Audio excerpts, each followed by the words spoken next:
First thing I'm going to say is we're not talking about last week. Hello and welcome to the Fantasy Football Show on 100% Chelsea. Yay! It's going so well for me at the minute, considering I'm sat 50th out of 66 people. Frankly, I thought I picked a pretty decent team going into last week, but it turns out it wasn't, and I'm sat 50th.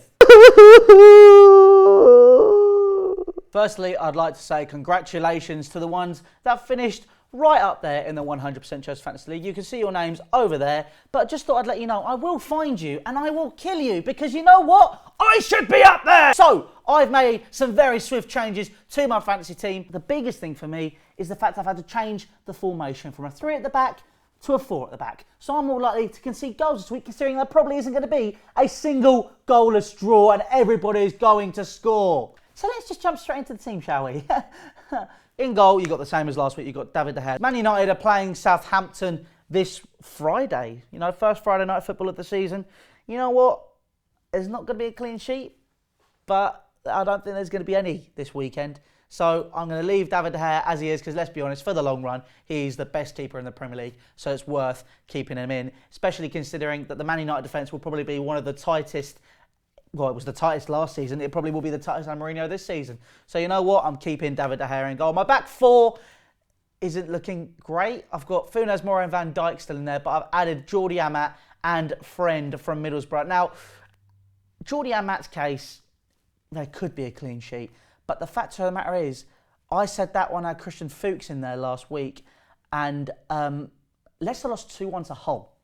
And that's who Swansea are playing this weekend, which I'm really looking forward to, considering that he's the Swansea centre-back and he's probably going to play. I'm just hoping that Hull screw up and Jordi Amat can keep a clean sheet. But the biggest one for me at the back is this Friend guy. Now, I'll be honest, I spunked all my money in midfield. So, Friend was an option I actually spoke to James about at Ball Street.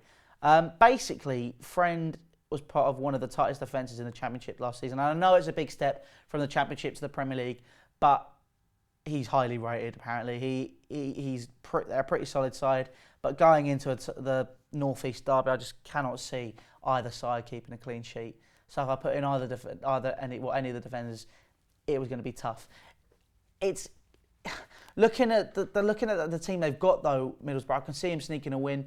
Potentially George Friend getting forward and helping out, as we know left backs do and wing backs do. You know, he's going to be getting forward hopefully. So we'll have to see. But I've got George Friend in as part of that back four. Going into probably now the most expensive part of this team, I finally put a Chelsea player in there. I think I learnt from my mistake last week.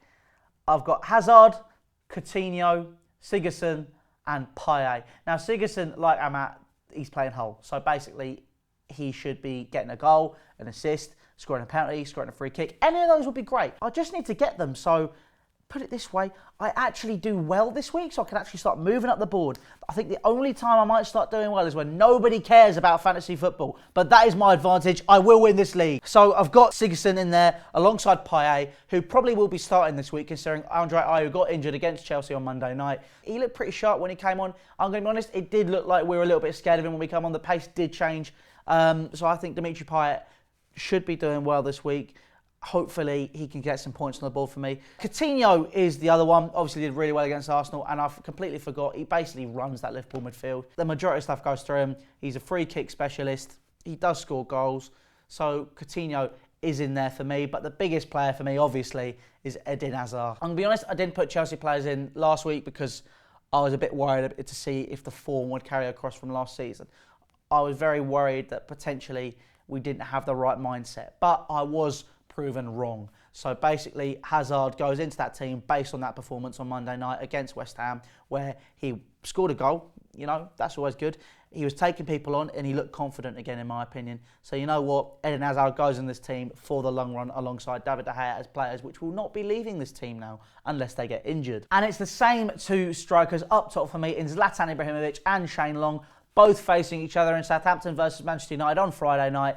Ibra is definitely going to score. If you look at the team that he's got behind him now, There's no option. He might not have looked at his best, but he did score a fabulous goal this weekend. And you know what? It got points for me. In fact, he got 14 points for me last week. So put it this way, you better be getting 14 points again, considering you're my captain, Ibra. And alongside him, Shane Long, you might find it tough to score, but you better get some points as well. But that is my team for this fantasy football week. Make sure you join the Fantasy League. There will be the pin down in the description. Also, subscribe to 100% Chelsea. All social media links are down in the description. Drop a like on the video, and I will see you guys very, very soon.